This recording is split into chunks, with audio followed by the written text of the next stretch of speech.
Logistics, just like life, happens all over the world. Today, we got Canada and Serbia on the podcast.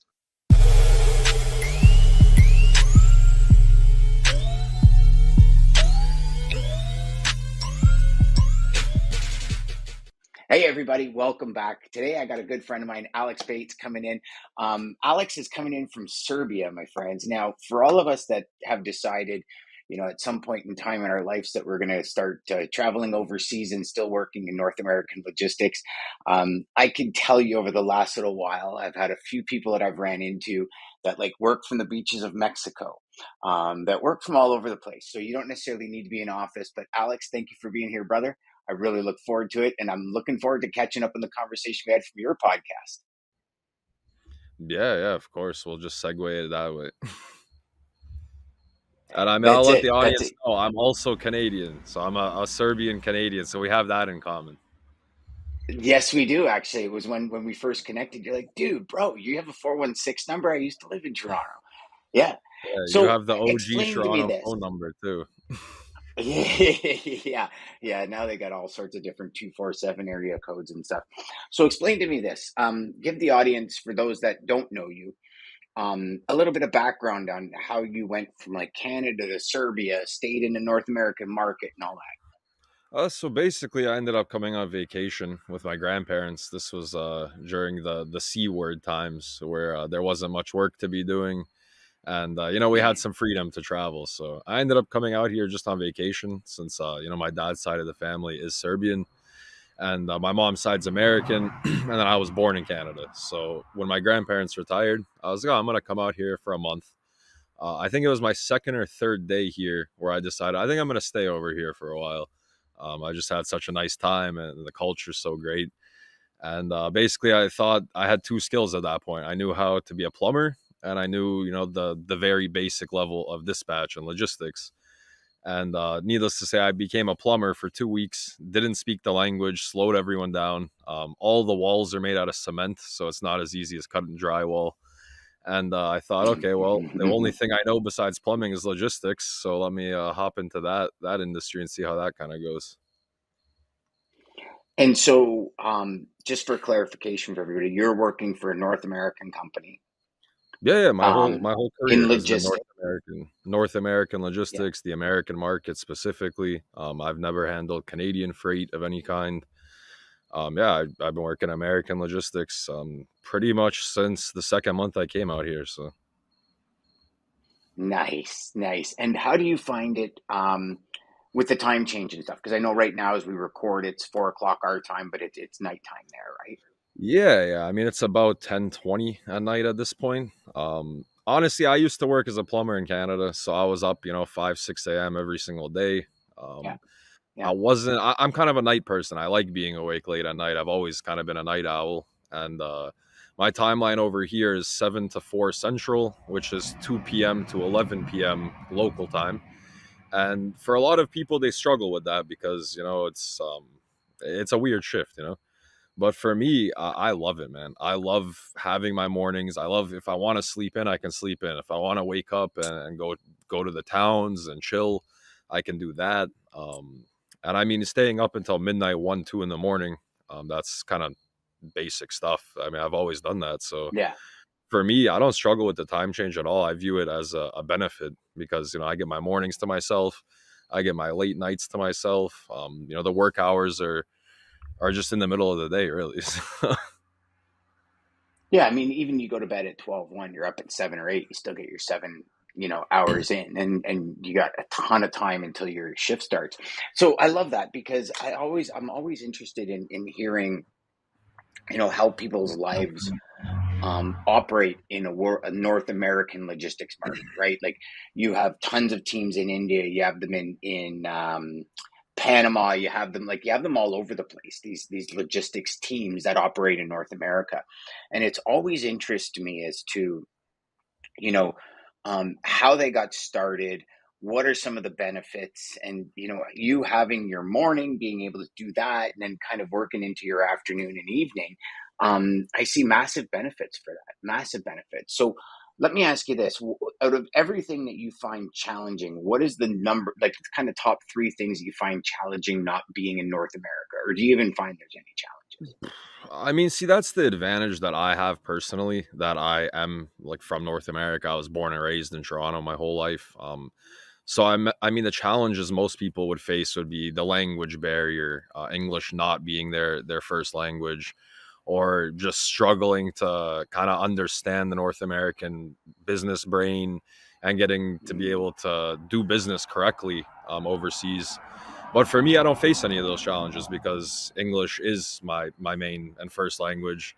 I am from North America, so for me, I don't see it any different. Me sitting in a bedroom in Serbia or me sitting in a bedroom in Toronto or whatever office. To me, it doesn't matter where I'm sitting. I have the same computer, the same phone. I mean, the job to me doesn't feel any different. Only my work hours change local time, but like I've already stated, that's a benefit to me. So, I mean, there Mm-hmm. are a lot of challenges that the typical outsourced employee would face. Luckily, I don't have the same challenges since I'm from North America. So, Yeah, I mean, there's a big debate, right? And it's one of these things where I don't, I see both sides of the coin, right? Where you have employees in an office, um, you know, speaking with each other, kind of motivating each other, that kind of stuff. And then I also see the flip side of it, where when personalities don't necessarily interact well, there's challenges in an office, and then vice versa at home, right? I'll tell you one thing. When I first started working from home, I very quickly got sick of my house. Like it was a crazy because for 20 years, 22 years at that point, I'd been in an office, only office settings, right? And it was, and it's funny because when I was in an office, I was like, oh, I wish I could work from home. And then when I was at home, it was like, man, I wish I had an office. And it took me a little bit to get used to it. You know what I mean? Because it really is. I mean, certain people can, certain people can't, right? You're seeing a lot of those digital nomads now, is what I call them. And I don't know necessarily if they're referred to as digital nomads in logistics, but you see a lot of people working from beaches, and a lot. I mean, I like I said, I have a buddy I deal with. He works in Mexico, and he takes Zoom calls between his surfing. He'll go out, he'll surf, he'll come back, take a Zoom call, he'll do send some emails, he'll go out surf again, come back, take a Zoom call. And he says, Dan, it's like it's awesome. It was like for me, it works, right? For some people, it does. Some people, it doesn't. yeah, I mean, that's the thing. I saw a LinkedIn post a long time ago where it said logistics is sexy because you can do it anywhere in the world. And then you go on the flip side of it where some people are upset about people doing it anywhere in the world. So I guess it kind of depends who you ask. But I did Yeah. struggle the same as you with the whole working at home thing. At first, I mean, so I worked in an office for about a year and a half, something like that. And then I did like a 6 or 7 month stretch of doing logistics from my house. And the Hmm. first 3 months, I loved it. Absolutely. I said, I'm never, you couldn't pay me to go back to an office. I love working at home. Um, and then I quickly realized like I'm not talking to anybody. I didn't at that time have, a significant other. I was just in an apartment alone for half a year, and Mm. I didn't talk to people. I realized pretty quickly I was like missing being in an office. And then I went back to the office. I was the manager of an office. I had some employees, and when I finally left doing that, I came back to work at home. And I've come to realize that the social downsides of working at home versus the office, I just don't care anymore. I love working at home. I have a significant other now. I have people around me, so I'm not going stir crazy anymore. And I think working at Yeah. home, if you live completely alone, that's a whole different animal because you will not interact with humans at that point. And for me, it was even more funny Mm. because I don't speak the local language very well. So even my brief interactions at the supermarket was I didn't get to interact with humans because I don't speak the language very well. So even my brief outings, I still wasn't able to interact with like humanity as you normally would, which kind of doubled onto the So, going crazy part. how did you overcome that? Just learn the language? I mean, that's the thing. I still didn't dive into learning the language as much as I should. I've kind of just come to learn in passing, how to interact with what I need to do, how to buy bread at the supermarket, how to purchase my Got cigarettes. it. And I've just kind of learned the bare minimum to be able to interact and do what I need to do. And luckily, I've always had good people around me, or my grandmother, who I'll just call them on the phone and they'll do a quick translation for me if I ever get stuck somewhere. Yeah, So like call them and go here, talk kind of yeah, thing. here, talk to my grandmother. I'll be at the bank, like trying to do some stuff with my business accounts. Be like, hey, can you talk to my grandmother on the phone real quick? I don't really understand what's going on. So that's I definitely love something I that. should I take love more that. serious, and I probably will be in the future. But once you get into logistics, I mean, that's you don't have a lot of free time, and when you do, this is a scapegoat. I mean, when I do have free time, I don't want to learn a different language, but that's just me being lazy. So Well, you know what? Let's play in that sandbox for a bit, because here's one thing that I've found through the years is I really have to protect my mental strength during the day, because I do find now, again, I've said it a thousand times, I'm super biased because I've only been in this industry since I've been 17. So, buffering pewter keychains before that and doing a bit of construction and residential and industrial construction work. I didn't do it for a decade. You know what I'm saying? So a couple of years. And so my life has been in logistics, but I totally get what you're saying. Because there's days I would leave the office where I was so mentally drained that, like, I knew because I'm an avid book reader. I love reading. And I'd be like, okay, I'm going to sit down and read. And I'd sit down in the living room in the library and start reading. And literally in like 2 minutes, I'd just start could falling not asleep. focus And it at was like, all on that book. Yeah. yeah, yeah. So logistics does. And I'm sure there's other industries that do. But I think logistics, because it's so mentally um, challenging, right? It's like you got to be on, and especially if you're in sales and you're dispatching trucks, and you're talking to this one driver, and you got to be on in a certain mindset. Then you're talking to customers, you got to put on a different hat. We're always switching these hats. If we don't really pay attention and watch our energy and mindset, energy levels, the end of the day, I mean, I remember vividly, brother. I used to walk into the house, and the kid would be like, "Daddy," and I'm just like I'm like a zombie, and you literally check Yeah. out. It's very, and again, I'm sure it happens in other industries, but it's very dangerous. Yeah, I mean, it's obviously a broad statement to say that this only happens in logistics. That's obviously not true. But like, I came from a manual labor background where I quickly progressed to be a contractor, and the only brain power I needed throughout the day was maybe 1 to 2 hours. We'd be digging a hole by hand whole day. That's like 3, 4 hours. You finally hit the drain pipe. Yeah. Then for about an hour or two, you got to turn your brain on to like figure out how to connect everything and do some math and some measurements. And once that drain pipe is connected and you pass inspection, it's right back to turn your brain off and just start filling the hole back. So I would go home Hmm. and my mind would be completely clean and completely full of energy, but my body would be dead. Now, flip to Yes. logistics. When I finished my day, my body's completely fine. If anything, I'm a little out of shape because I sit down all day, which I need to work on as well. But my mind is just, Hmm. like I've done the same thing as you. I also read books. I go and I open a book. I read the first 4 sentences, realize that I've processed nothing of what I just read, try to read the same 4 sentences again, realize that I didn't understand it the second time, close the book, and just kind of stare at the wall for an hour and, just regroup with my thoughts. That's what I used to love about the drive to and from work. The drive to work, when I was in an office, I would like ramp myself up for the day. And the drive home from work, I'd put on an audiobook and I just kind of like zone out. I mean, I can't tell you how many times I just pull in my driveway and I'm like, how did I get here? Just Yeah, totally zoned out, autopilot. listen to the book. But a total autopilot, brother, total autopilot. So let me ask you this then. Um, have you explored any logistics in Serbia? And if you Yeah, have, that's what are the actually differences? yeah, it's actually funny because I was, I'm on LinkedIn a lot and I ended up seeing a post that was fully in the Serbian language. But I know enough Serbian to realize words like truck and lane and prices, so I could get the gist of this post. It was a logistics post, and I ended up clicking on the guy's LinkedIn profile. He had like 10,000 followers. All of his posts are in Serbian. It's all about logistics. And I thought, okay, let me message this guy. Let me see what he's doing. And he ended up being a guy named Nicola, who is the founder and owner of a brokerage based in Serbia. His office is in Serbia, brokerage licenses in Serbia, but they broker freight all throughout Europe, all EU countries within Serbia. They do some cross dock work. So, long story short, he's just a freight broker from Serbia. And we ended up interviewing him, and I had the same question for him. I was like, hey, let's figure out what's different, what's the same, versus the American market and I guess all of Europe, really. And Yeah. if you break it down at the root of it, basically it's all the same job, like rate cons, carriers, brokers.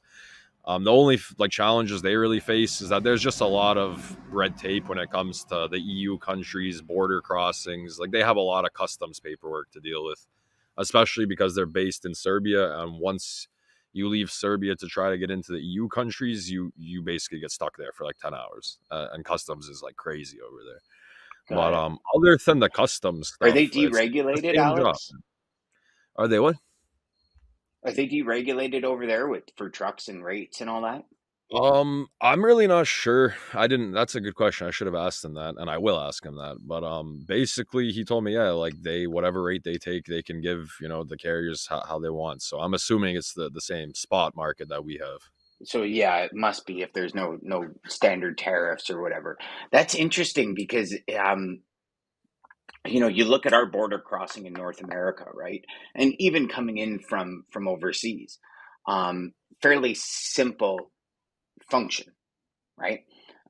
So what is the big delays that he told you about when like you're coming out of Serbia into the U countries? Like what are some of the big delays that we might not see in North America to give people Well, some variables? I mean, a big thing to just try not to bring it into a political light, since I'm not very well educated on the topics at hand. Hmm. Basically, Serbia is one of the only countries, if not the only country in Europe that hasn't regulated Russia and put sanctions on Russia. So basically, customs is kind of on top of Serbia when we try to enter the EU, or if we try to leave to come into Serbia with EU products, because we're just kind of under a magnifying glass at this point, due to this whole Russia conflict.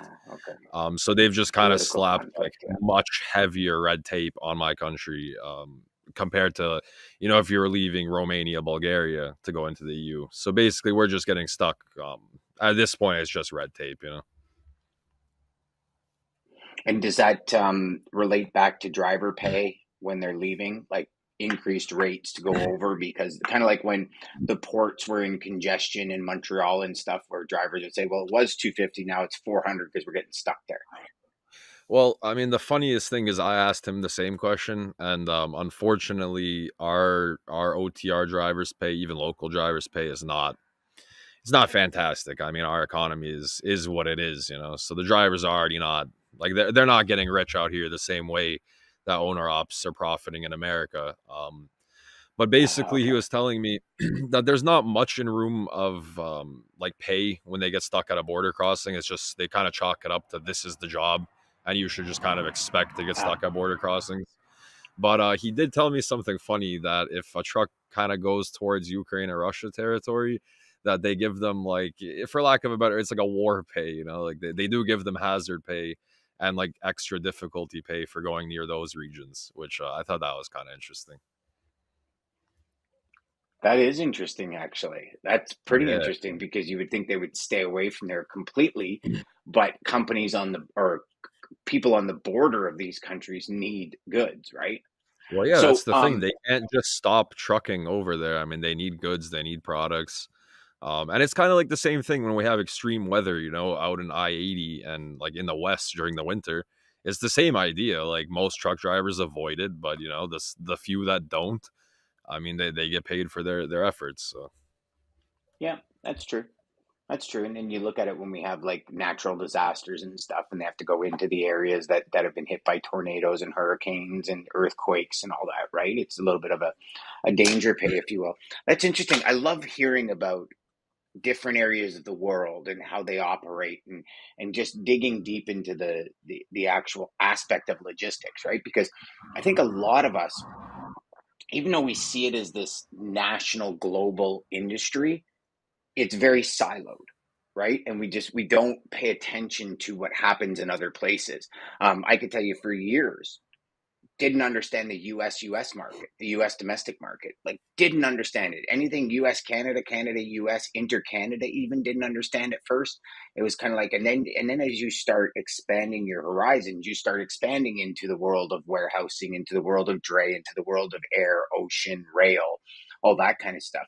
Um, so in closing, I know it's late for you there, but share with the audience, if you will, kind of over the last couple of years in logistics. What are some of the key educational learning experiences that you've had? Yeah, I mean, realistically, I got lucky. So I was given when I started full time dispatch, a great mentor. And I think I spent 2 or 3 working days with him. And I asked this guy, like, I'm surprised he put up with me because I asked this guy, like, every button he clicked on, I'm like, what is that? What is that? What is that? What is that? He was literally, now that I look back on it, like, he was just calling loads, like, on the load board and, like, sending emails. And there wasn't really all that much to ask, but I kind of fell in love with logistics, like, from first glance. And I worked really hard to get to where I am as fast as I did. With the mentors, I was asking these guys just insane amounts of questions every day. And I think I had my first truck within the first 3 or 4 days of sitting in an office full time. And from that point, I mean, I was hooked. I was calling loads, I was negotiating, and I got lucky because I came in right when the market was starting to get really, really hot. Like this is like November 2020, so the market was Ah, basically okay. just turning on at this point. And I got really lucky because for my first year and a half, 2 years of logistics, man, it was like the easiest thing in the world. I was like, man, this job is so easy. I'm booking $6 a mile, $4, like wherever I look, I'm getting good freight. And my boss always used to tell me, like, calm down. It's not going to be like this forever. And I was naive. I was young. I was like, oh, no, it's going to be like this Yeah. forever. And I remember the day the market changed. It was like, I think somewhere like end of February 2022, something like that. I remember just coming in the Yeah. office and all of a sudden the loads were like $2 a mile, like out of nowhere, like just in one day. And then it just kept happening. It kept happening. I was like, damn, man. But I mean, the basically just ask questions, finding people to surround yourself with, having phone calls, having conversations like this, just finding people and just Mhm. genuinely asking them for advice, not just like going at someone's DMs and telling, like, people do this to me. They'll be like, "Oh, I see you're in dispatch. I see you're a carrier. Can you help me start this dispatch service?" And I'm like, "Well, like, you didn't really ask me any questions, so I don't really have much to answer for you. I'm not really sure what you expect me to do here. Like, start a 5 hour like call with you to like build a business for you. Like, it doesn't make sense to me. So I think you got to approach people in a genuine way and just ask them like a question that like you want to know an answer to, and not just expect people to do the work for you. I mean, you got to come up with your own Mm. questions. You got to, I think logistics, especially, from my experience on the carrier side, this is a job where you can't really teach somebody. You can't really give them like a classroom lessons. You just got to get to the computer. You got to put your hands on it, and you got to start touching it and calling and getting a feel for it. And the questions will flow naturally. You'll see stuff. I mean, it's logistics. I see stuff every day that I've never seen before. And, Yeah. like, there's always going to be a situation that you've never in your life seen or could think of. Like today, for example, I had a trailer, and the broker told me once you get to the mechanic shop, they'll give you the keys for the tractor. You can just pull it out to grab your trailer. So, no sweat. We get there and the truck doesn't turn on. So now we need to pay the mechanic shop to jump the truck, to move the truck, to grab our trailer. And it's like, you just don't think about these things until they happen to you. Mhm. So I think I logistics agree. is Now, I got a question unique for you for because you sparked a little bit of an interest in me here. Um, so, from those times to now, um, from pretty much any call gets you freight, to now, what are you finding the most difficult? Is it the volume of calls you have to make to do the same amount of job? Is it the volume of loads you have to do to make the same amount of money? Like, what are some of the juxtaposition variables that you're seeing? I mean, honestly, everyone has a different approach to how they conduct their business. I don't see myself making a large volume of calls every day. I target my stuff. I see a bunch of loads that don't make any sense, and I don't call them. And basically, I would say if I'm being honest, I probably make less calls in this market than I did in the hot market, because in the hot market you were shopping around, you had time to call stuff and talk to people. And in this market, I'm a sniper. I sit there in complete silence, sometimes for an hour plus at a time, in dead silence, just clicking the age button and waiting for something that happens that I like, and I'll be the first person that calls that load.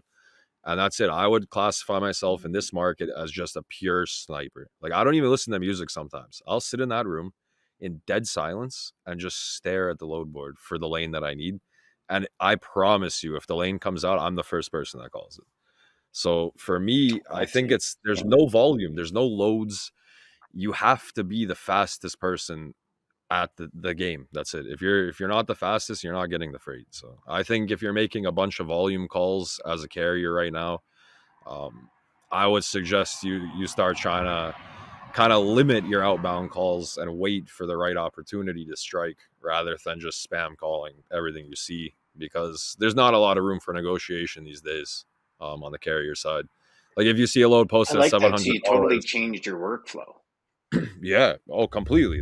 I tell people all the time, this is not the same job it was 2 years ago. This is complete. You used to sort by rate, now you sort by age. It's a different job, fully different job.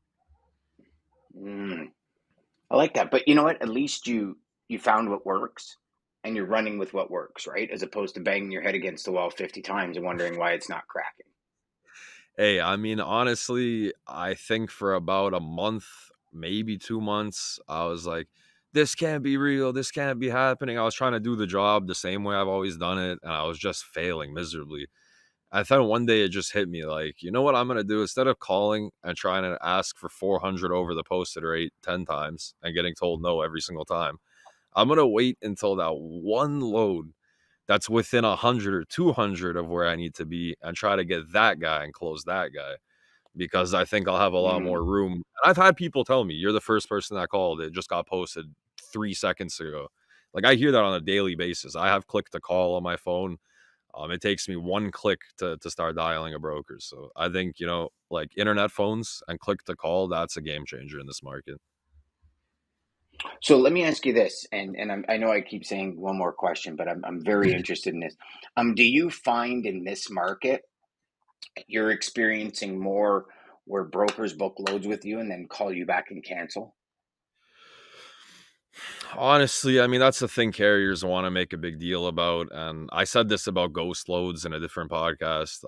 Carriers will kind of latch on to things that are annoying and that bother them and that probably Mhm. aren't very good business practices, but they really try to blow up the amount of occurrences that these things happen.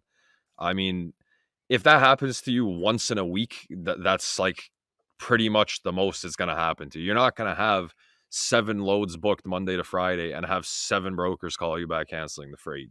And I think Yeah. people, because they get emotional, they get mad. They spent all this time. Sometimes it takes 7 hours, going through the load boards to book that load. And then the broker calls you back 40 minutes later and all of a sudden it's canceled. And they get super emotional, and I honestly think that that's not as big of a problem as people would make it seem. Like, that happens once a week, once every 2 weeks. And I mean, if you're booking 100 Yeah. loads, like if you're a larger operation, out of those 100 loads, man, they're going to happen to you 2 times. Like, it's a small Yeah. amount of times.